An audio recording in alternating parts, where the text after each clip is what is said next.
Partners drawings. ठीक है guys, चलिए पढ़िए। देखिए मैं पढ़ देता हूँ। Drawing means the amount withdrawn in cash और काइंड फॉर पर्सनल एक्सपेंसेस और डोमेस्टिक यूज। मतलब ड्राइंग का क्या मतलब है, जो हम लोग पर्सनली यूज कर रहे हैं, पर्सनल यूज के लिए विथड्रॉ कर रहे हैं, या फिर किसी डोमेस्टिक यूज के लिए, मतलब घरेलू इस्तेमाल के लिए। डोमेस्टिक यूज जो होता है वो रेगुलर होता है, और पर्सनल होती है, पर्सनल नीड्स होती है जो कभी कभार जनरेट हो रही है। जैसे एक छोटे से एग्जांपल से समझ लेते हैं। सपोज आपको अपने महीने के खर्चे चलाने के लिए हर महीने पैसे बिजनेस में से निकालने पड़ रहे हैं। This is a drawing like domestic use. लेकिन अगर आप कभी कभार, जैसे आपका बच्चा 10th में फर्स्ट आ गया, अब वो अल्लाह कर नहीं पापा मैं तो साइकिल लूंगा, साइकिल कौन लेता है आजकल, मैं तो एक्टिवा लूंगा, 11th में आ गया मैं स्कूल एक्टिवा से जाऊंगा, तो वो आपको एक्टिवा के लिए 1 लाख रुपए निकालने पड़ेंगे अपने बिजनेस में से। तो this is a personal need. तो ये आपकी हो गई ड्राइंग्स फॉर पर्सनल नीड्स। अब दोनों बातों का मतलब क्या है ये अभी हमें समझना है। Types of drawings. ड्राइंग्स में भी अगेंस्ट प्रॉफिट्स और against capital, both are discussed below. First, drawing against capital. Drawing against capital means withdrawal of capital. अगर आप अपनी कैपिटल में से पैसा कम करते हैं तो वो कहलाता है drawing against capital. If a partner has withdrawal for meeting his personal needs other than the domestic needs. Clear कर दिया मैंने पर्सनल नीड और डोमेस्टिक नीड। अगर आप अपनी पर्सनल नीड के लिए अपने बिजनेस में से पैसा विथड्रॉल करते हो तो it is called partners drawing against capital. कैसे आइडेंटिफाई करेंगे कि इसे ड्राइंग अगेंस्ट कैपिटल मानना है या फिर ड्राइंग अगेंस्ट प्रॉफिट मानना है। अगर आप बिजनेस में से पर्सनल नीड्स के लिए पैसा निकाल रहे हो तो वो क्या माना जाएगा, ड्राइंग अगेंस्ट कैपिटल। इससे क्या होगा, इट रिड्यूसेस कैपिटल। भाई जब ड्राइंग अगेंस्ट कैपिटल करोगे तो आपकी कैपिटल रिड्यूस हो जाएगी। The amount of drawing is transferred to partners capital account, either capital is fixed और फ्लक्चुएटिंग। मतलब जो भी अमाउंट आप ड्राइंग का निकालते हो वो आपको पार्टनर्स की कैपिटल में ट्रांसफर करना है, चाहे आपकी कैपिटल फिक्स्ड नेचर की हो, चाहे आपकी कैपिटल फ्लक्चुएटिंग नेचर की हो। आपको पार्टनर्स कैपिटल अकाउंट के अंदर ही हमेशा ट्रांसफर करना पड़ेगा।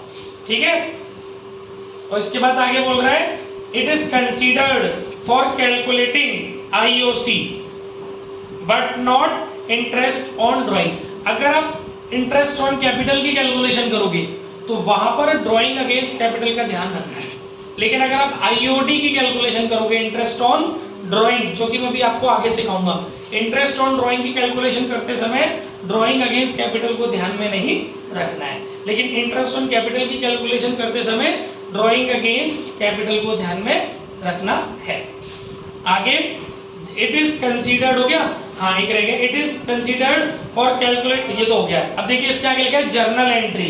जर्नल एंट्री क्या है भाई, partner capital account debit to cash. ये आपको याद रखनी है अच्छे से, नहीं तो आप न्यूमेरिकल नहीं कर पाओगे। आपकी ड्राइंग अगेंस्ट कैपिटल की जर्नल एंट्री क्या होगी, partners capital account debit to cash bank. Clear है गाइस।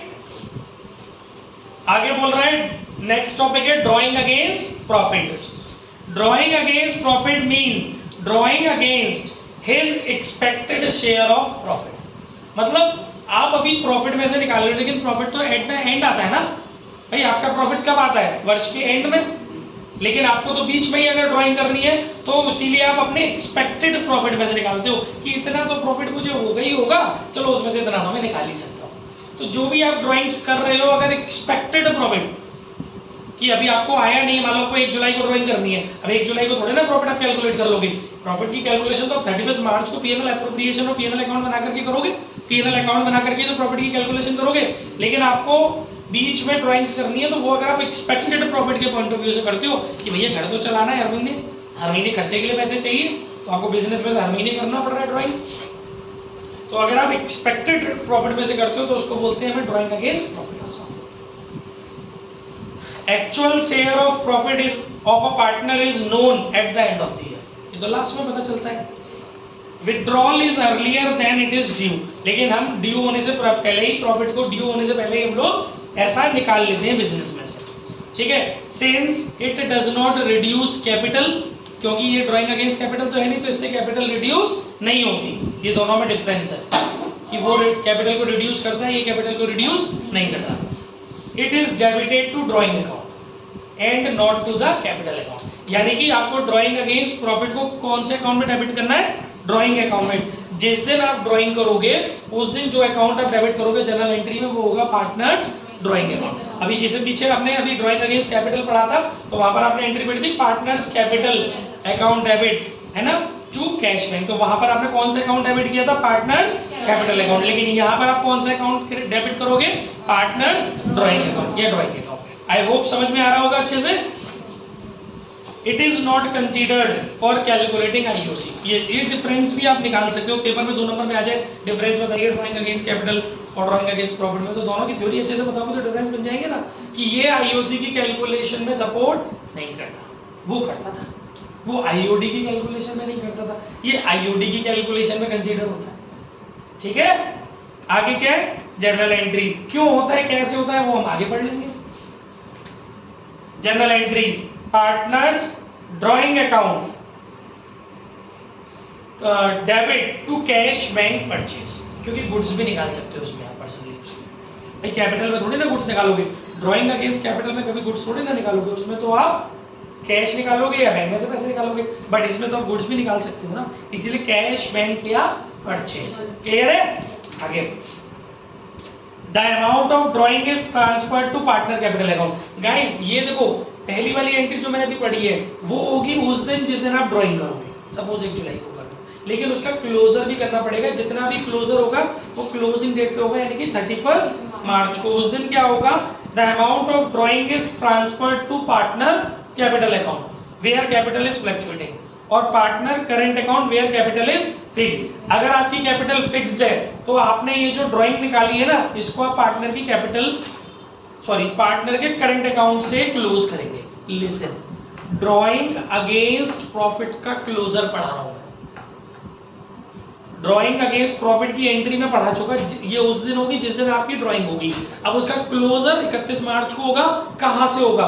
अगर आपकी कैपिटल फिक्स्ड नेचर की है तो ड्राइंग अगेंस्ट प्रॉफिट का क्लोजर करंट अकाउंट से होगा। तो एंट्री क्या होगी? Partners current account debit to partners drawing account. हमें क्लियर? लेकिन अगर आपकी कैपिटल फ्लक्चुएटिंग नेचर की है तो आपको इसका क्लोजर पार्टनर की कैपिटल अकाउंट से करना पड़ेगा। तो एंट्री क्या होगी? Partners capital account debit to partners drawing account. I hope समझ में आ गया होगा। कोई ऐसी बात जो नहीं समझ में आई हो तो आप मुझसे पूछ सकते हो। अगला टॉपिक है interest on drawings. Interest is charged on drawings against expected profit at an agreed rate. ये मैं आपको बता चुका, इंटरेस्ट जो चार्ज की जाती है पार्टनरों से, ये प्रोवाइड नहीं की जाती है, ये चार्ज की जाती है, क्योंकि फर्म के पॉइंट ऑफ व्यू से ये प्रॉफिट है। तो इंटरेस्ट इज चार्ज, एक एक वर्ड को ध्यान से सुनना, interest is charged on drawings against expected profit at an average rate. हम प्रॉफिट जो एक्सपेक्टेड प्रॉफिट में से जो हम ड्राइंग्स करते हैं उस पर हम आईओडी चार्ज करते हैं फिक्स्ड रेट से। For the period for which drawings have been made, ये पूरे साल भर के लिए नहीं करते हम, जितने टाइम के लिए आपने ड्राइंग्स की है, जिस दिन आपने ड्राइंग की है उस दिन से लेकर के जब आपके अकाउंट क्लोज हो रहे हैं उतना टाइम पीरियड इसके लिए कंसीडर किया जाता है।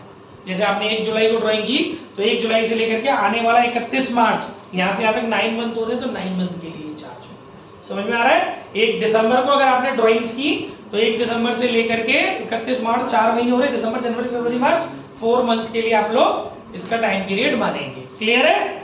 आगे सुनो, if the partnership deed provides for charging interest on drawing. ये भी बात ध्यान रखनी है कि आईओडी हम जब भी चार्ज कर सकते हैं जब आपने अपनी डीड में मेंशन किया हो कि अगर कोई पार्टनर एक्सपेक्टेड प्रॉफिट में से ड्राइंग्स करेगा तो हम उससे पहले से एग्रीड रेट पर हम उससे आईओडी चार्ज करेंगे। अगर ऐसा है तो ही इसकी एंट्री होगी, अदरवाइज इसकी एंट्री नहीं होगी।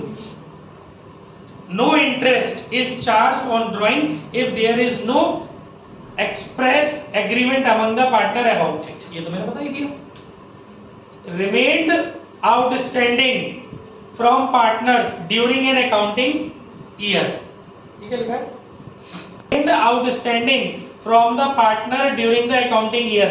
मतलब जितना भी पैसा है इसमें पार्टनर का आउटस्टैंडिंग पैसा पड़ा रहा है उसमें निकलती है। ठीक है, रिमेन्ड आउटस्टैंडिंग। भाई आपने पैसा निकाला बिजनेस में से, अब आपने साल भर तक 31 मार्च तक नहीं भरा, जो ड्राइंग्स आपने की तो उसमें निकलेगा, remained outstanding.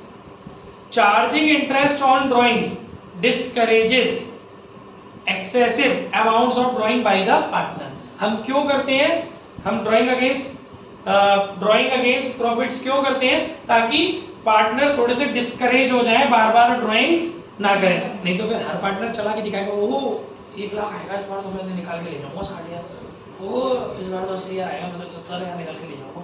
ऐसे तो हर पार्टनर फिर बार बार ड्राइंग्स करेगा। फिर बिजनेस में जैसे पैसे विड्रॉ होंगे पर्सनल यूज के लिए या डोमेस्टिक नीड्स के लिए, तो फिर ऐसे तो प्रॉफिट बिजनेस ही खत्म हो जाएगा।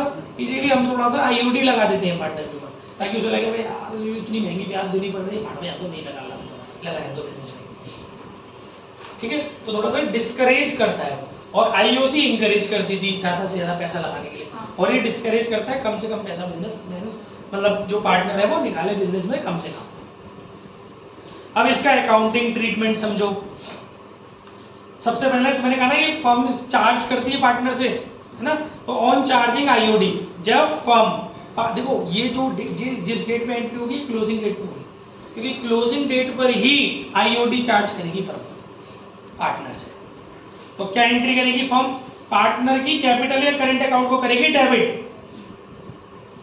पार्टनर्स कैपिटल या करंट अकाउंट डेबिट, क्योंकि जो चीजें हमें पार्टनर से लेनी है वो डायरेक्टली तो लेते नहीं, उसकी कैपिटल या करंट पे इंपैक्ट डाल देते हैं। पार्टनर्स कैपिटल या current account debit to IOD, interest on drawing, क्योंकि फर्म के लिए प्रॉफिट है। अब इसका क्लोजर करेंगे। अब ये जो आईओडी होता है ना, आप ध्यान रखना, देखो guys it is not appropriation of profit. ये आप मेरी बात कान खोल के सुन लो, 1 नंबर में आ सकता है। क्या आईओडी एप्रोप्रिएशन ऑफ प्रॉफिट है? नो, ये प्रॉफिट का एप्रोप्रिएशन नहीं है, बल्कि ये प्रॉफिट एप्रोप्रिएटेड प्रॉफिट को और इंक्रीज करता है। इसीलिए इसे पीएनएल एप्रोप्रिएशन के क्रेडिट में ट्रांसफर करते हैं। इसका क्लोजर नहीं बोलते हैं, इसमें बोलते हैं कि इसमें ट्रांसफर करेंगे। इसमें जो बैलेंस है आईओडी में, जो आईओडी हमारे पास आई है, उसको हम लोग किस में ट्रांसफर कर देंगे? Profit and loss appropriation account में, ताकि वो पार्टनर्स को मिल सके, ठीक है। तो ये एप्रोप्रिएटेड प्रॉफिट को और इनहेंस करने का काम करता है। तो जनरल एंट्री क्या होगी? जो आईओडी डेबिट, जो अभी आपके पीछे क्रेडिट हुई थी, अब उसको क्लोज करने के लिए IOD debit to PNL appropriation. Guys it is not appropriation, क्योंकि एप्रोप्रिएशन का मतलब होता है प्रॉफिट में से पार्टनर्स के बीच में प्रॉफिट का डिस्ट्रीब्यूशन अलग अलग हेड्स में। तो ऐसा थोड़ा ना हो रहा है ये, तो बल्कि आपके एप्रोप्रिएशन करने वाले प्रॉफिट को और इंक्रीज कर रहा है। इसीलिए इसको बोलते नहीं है कि एप्रोप्रिएशन ऑफ प्रॉफिट। हाँ, ये पीएनएल एप्रोप्रिएशन अकाउंट में ट्रांसफर किया जाता है प्रॉफिट में, ठीक है। तो entry will be IOD account debit to PNL appropriation. अब सबसे मेन चीज जो है that is calculation of IOD. Guys हम एक बात ध्यान रखेंगे, drawings by a partner may be broadly divided into 2 types. पहले आप ड्राइंग समझो। अगर आपको इंटरेस्ट ऑन ड्राइंग की कैलकुलेशन सीखनी है तो उससे पहले आपको ड्राइंग्स का नेचर समझना पड़ेगा। ड्राइंग 2 तरह से होती है, एक होती है रेगुलर ड्राइंग्स और एक होती है इर्रेगुलर ड्राइंग्स। तो पहले मैंने समझाया है इर्रेगुलर ड्राइंग। क्या होती है irregular drawing? When the partner withdraw different amount of money